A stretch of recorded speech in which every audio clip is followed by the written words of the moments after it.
Blog Talk Radio.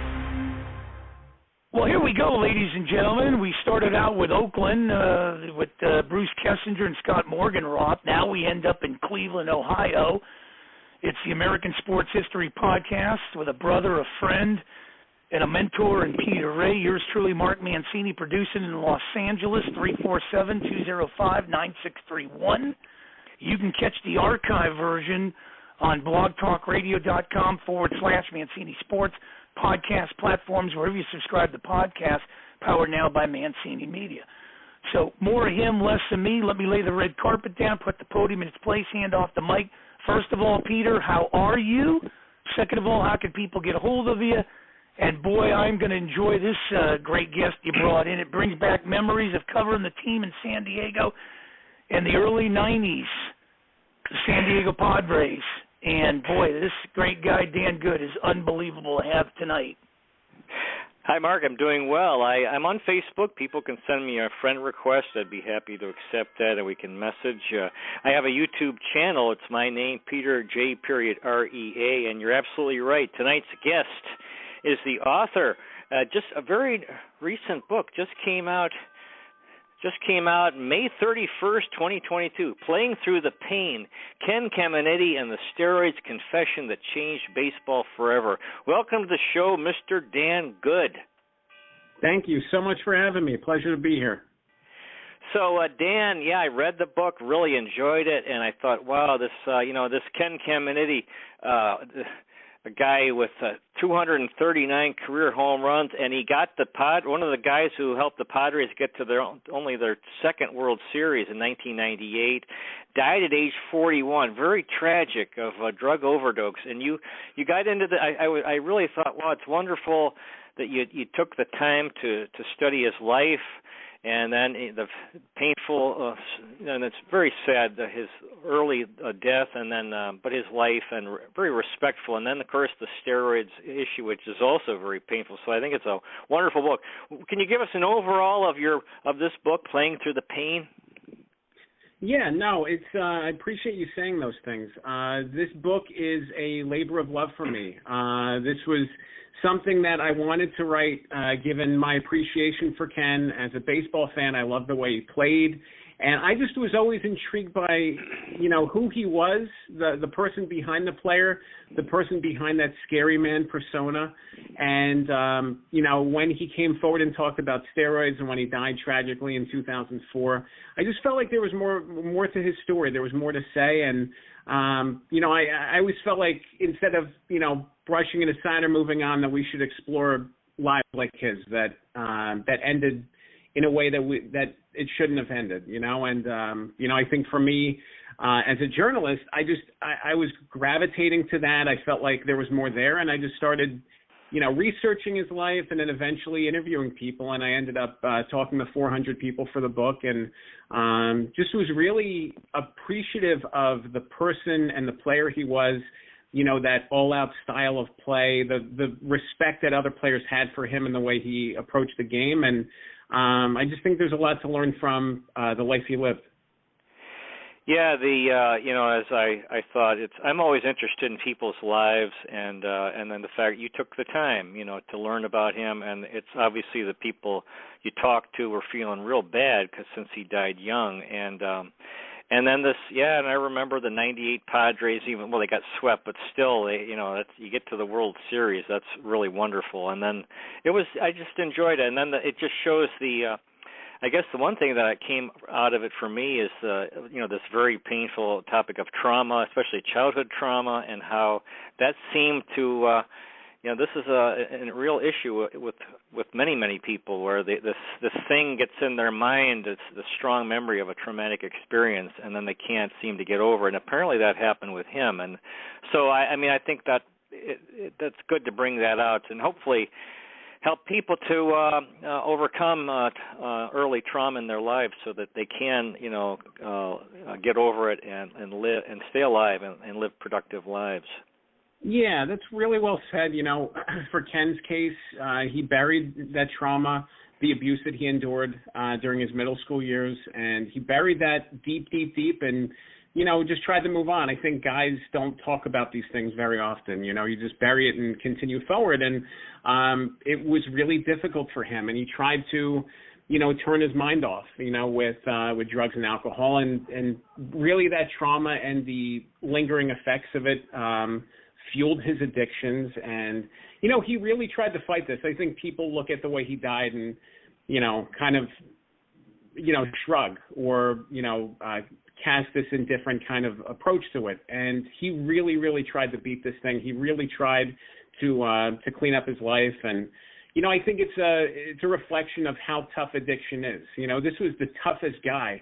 This was the toughest baseball player you're going to find. And he couldn't beat this by himself. You really need help, and you need to put yourself first. And I think he was somebody who was always looking out for others. He was a people pleaser. And I think some of those aspects, the qualities of his personality that were so endearing to people, made it really tough for him to fight the demons that he was facing. Sal from Germantown, Pennsylvania. Ken Caminiti was a true leader from afar, watching him. I remember his 1996 MVP year. Can you break that down? He was unbelievable.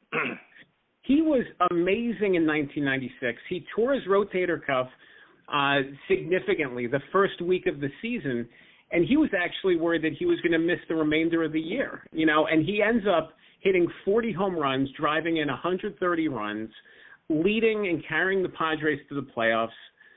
It was amazing. I mean, the top moment for him was that series in Mexico against the Mets. He had food poisoning. He was, really struggling. Bruce Bochy didn't want to put him in the lineup. He was getting IV fluid. He got 2 bags of IV fluid. He finally convinced Bochy to put him in the lineup 5 or 10 minutes before game time. He grabs a Snickers bar, he runs a couple sprints, and he ends up hitting 2 home runs in his first 2 at-bats. I mean, and then the next day he hits a grand slam off of Pedro Martinez. He was lights out that entire year, and it was just really interesting looking at his second half and looking at the way that he carried this team to the playoffs. He carried this team past the Dodgers in the last game of the season, and he rallied that team. I mean, there's a leadership quality in the sense that, he didn't have to say a single word. The way he approached the game and the way that he inspired the players around him, it really motivated everybody to just raise their game up a level because they didn't want to let him down. And I think that's, so endearing from a leadership standpoint to have somebody carry a clubhouse like that. David from Louisville, Kentucky. I grew up thinking Greg Nettles and Rico Petrocelli were great, but Ken was up there with them, and also Brooks Robinson. Yeah, I mean, those are some great defensive third basemen, and they each have their own qualities. They each have their own, unique fingerprint to playing that position. Obviously, Brooks Robinson was so graceful. And it's tough to say that anybody was better than him, and I wouldn't even argue that Ken was better than him. However, you talk about an arm, you talk about a cannon at third base. Ken's cannon was better than anybody's. He had the best arm in the league, and he was liable to wow you, to have a play that was going to surprise you at any point. And it was really special to see him play because he was just, the really notable thing for me is you look at this boy growing up in the Dominican Republic who he's really interested in tennis, and he watches a broadcast of an Astros game where Ken's playing in 1991, and Adrian Beltre decides, I want to be a third baseman because I want to play like him. And that's who inspired Adrian Beltre to become the third baseman he became. You look at the kind of the best third baseman and the ones that motivated that next generation. And Ken was definitely that. And, those seasons in Houston that are overlooked and those great seasons in San Diego were, some of the best third base play that you'll ever see. Albert from Poway, California. Less than 30 years later, here come the ghosts of Tony Gwynn and Ken Caminiti to propel the San Diego Padres now. Mm-hmm. It's really tough that those two are gone. Those Tony and Ken were such iconic figures, iconic players. they were so important to those late 90s Padres teams, and Tony obviously even before then in the 80s as well. It's really difficult that both of them are gone, and it's important to remember and uphold them because they were so important and influential in that franchise, and it's exciting to see the Padres successful again and winning again, and on the cusp of what seems to be some really great things. Zach from Pearl River, New York. Hey, Dan. Manny Machado versus Ken Caminiti's strengths and weaknesses. I have Caminiti by a hair. Yeah, I think that's probably the way to approach it right now. Over time, I think Machado is going to overtake Ken in terms of, who has the better accolades, who has the better resume.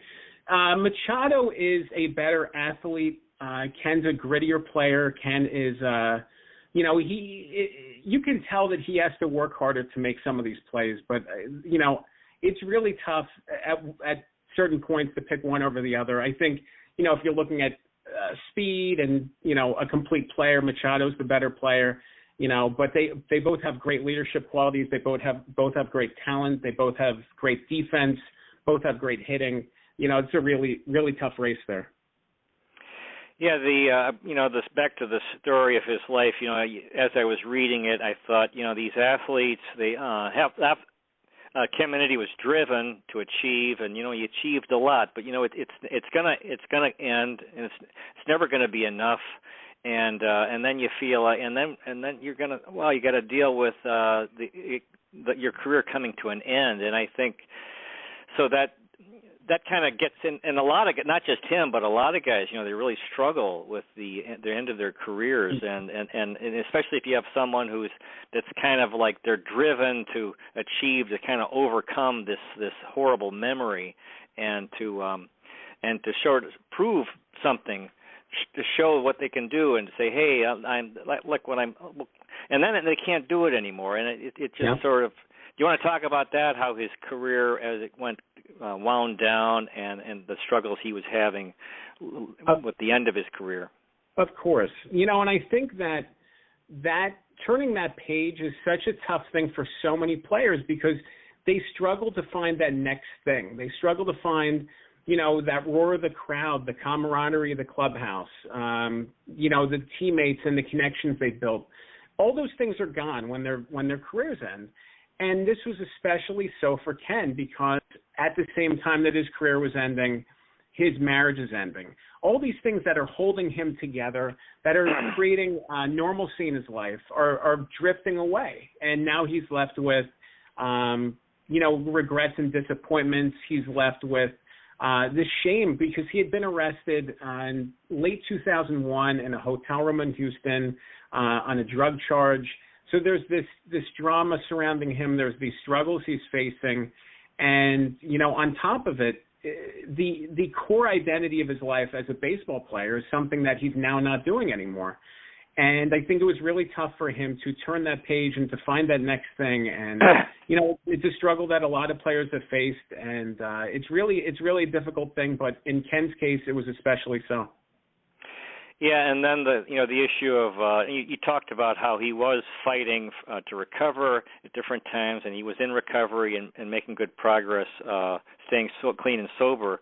And then part of recovery is being honest about yourself and your mistakes and so forth. And then there was this one time where he ended up being interviewed by a reporter, and he was sort of in this state of honesty, being honest, and he ended up making this is the second part of your book, makes the steroids confession, and then which he thinks he's doing the right thing, and then later that kind of really adds to his burden because he gets such a backlash because the respect from other players was so important to him, and he got so much anger from guys who felt that he betrayed them, and so that really, I think, you really feel for the poor guy because he's trying to do what he thinks is right.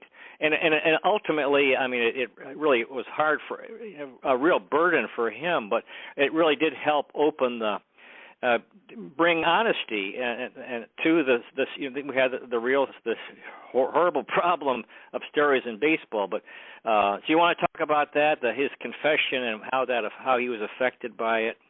Yeah, the confession was a massive thing, and he really approached it from, you're exactly right, that place of the truth will set me free, and I have nothing to hide, and that's really, and he wanted to kind of send a signal to teams that he was available, he was doing the right things, he was cleaning up his life, and he was confronting his past and being honest and open about things, and then he turns around. And doesn't even name names. He could have named names. He easily could have named names. He didn't name names. He simply said, about 50% of players are using, he estimated. And other players took that as a slight because, which side are they on? Which side of the 50% are they on? And you did have players and people around baseball who were concerned and, wanted to make sure he was okay. Then other ones were calling him a rat and a scoundrel. And this is somebody who had cultivated respect across the league over the course of 15 years, and now you have your peers calling you a rat. That's a really tough thing. That was a really difficult thing for him. I don't think he expected and anticipated the backlash that he would receive. And it really made things difficult for him in the years ahead because anytime he was invited to a baseball event, a function, he was kind of worried how people would react to him. So he was invited back to Qualcomm, the last game in Qualcomm in 2003, and he was having panic attacks. He was worried about it, getting booed, and they gave him a standing ovation, and it was this great moment for him. But he really was kind of walking on eggshells for a while there, just because he didn't know how other players would react to him. I think that the really nice thing is the San Diego Padres put him in their Hall of Fame. Here he'd, the steroids issue, as a lot of people thought, oh, these guys, and it sort of fed negativity and criticism. And then the fact that he died of a drug overdose. And then they said, well, the hell with whatever the people think. They went ahead, and I thought that was such a nice thing that they did to honor him. He's gone, and what can you do for the guy, for someone's gone? So that was an awful nice thing that they did. It was, and I was really appreciative of that, as a fan, being able to see him being honored and celebrated is such a special thing. And even going back to when the Padres were in the playoffs during the pandemic-shortened season, and when they had the cardboard cutouts in the stands of the 84 and the 98 teams, and there's Ken's cutout, behind home plate.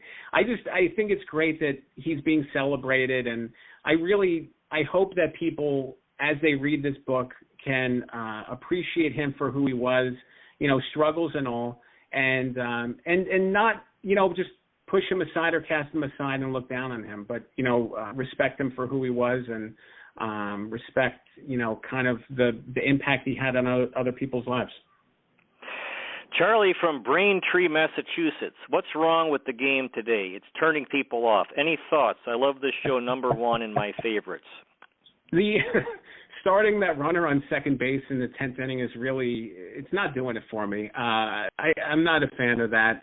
Some of the other changes aren't so bad, but that one bothers me. I don't like that. It just, I want to see teams win in the 10th inning instead of, the team that bats in the top half gets out, and then the other team moves a runner over and hits a sacrifice fly, and that's the game. I just feel like there's all these little things that go on that it's kind of, and then the other thing too is, I love these, this focus on StatCast. Oh, during the StatCast era, there's so many home runs that were hit harder than anything that ever was hit during the StatCast era. We don't know how hard the ball came off of Mickey Mantle's bat, but it's always kind of it's short-sighted to say, oh, this is the hardest hit home run since 2015. There was a lot of baseball played before then. Yeah, my son was talking about, what should they base? I said, baseball is summer, it's tradition.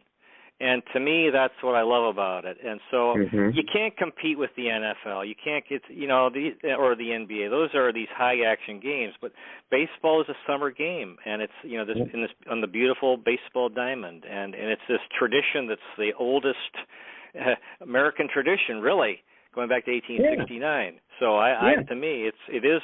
That's what I love. I don't want to see changes in it. No.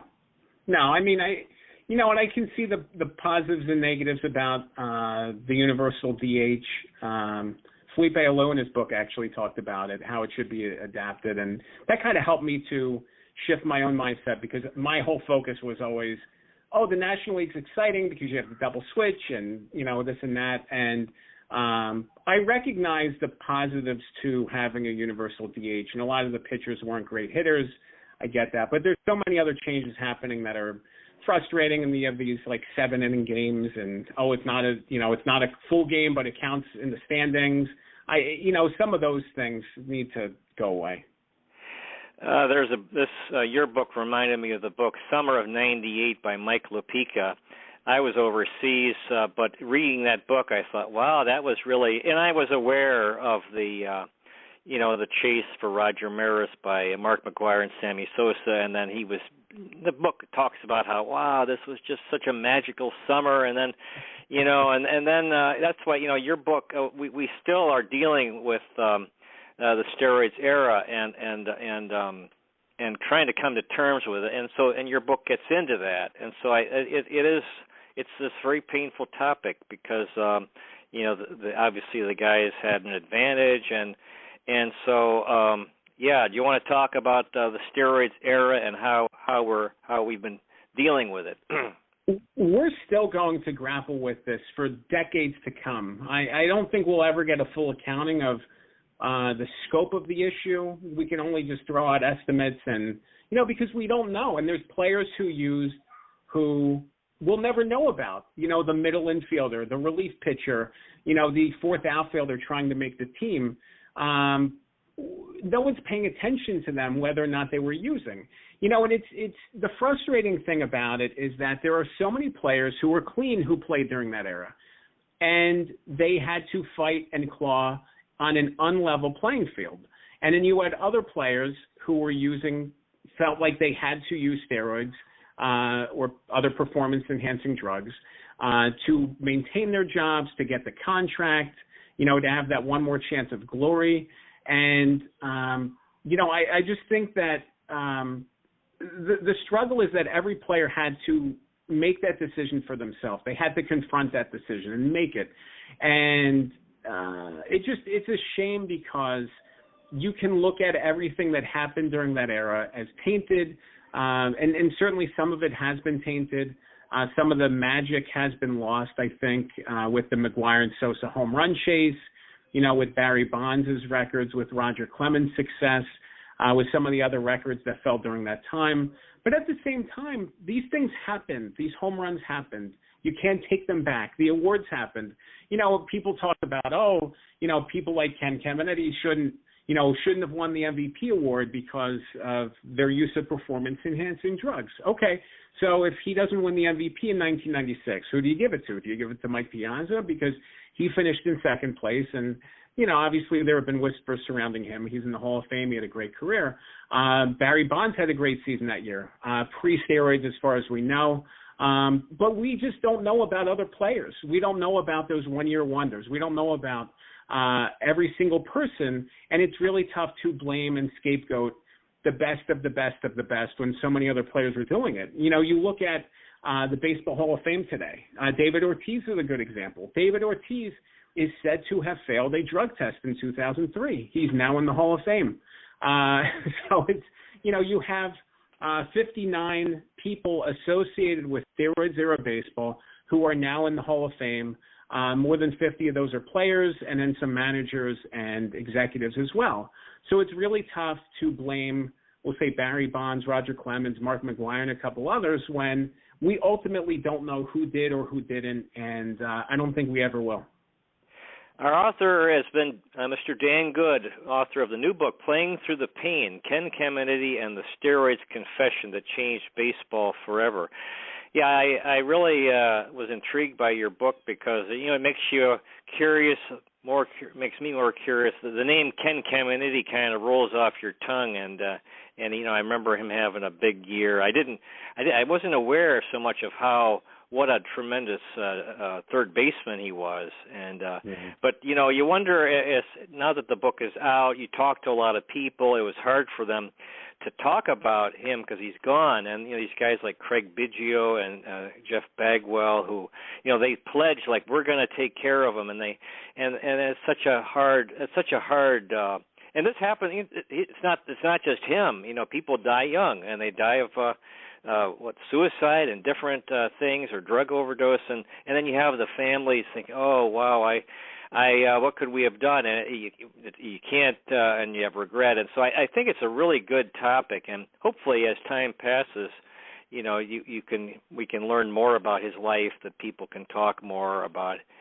him, because it's that's why I thought it was a beautiful book, because it's so respectful.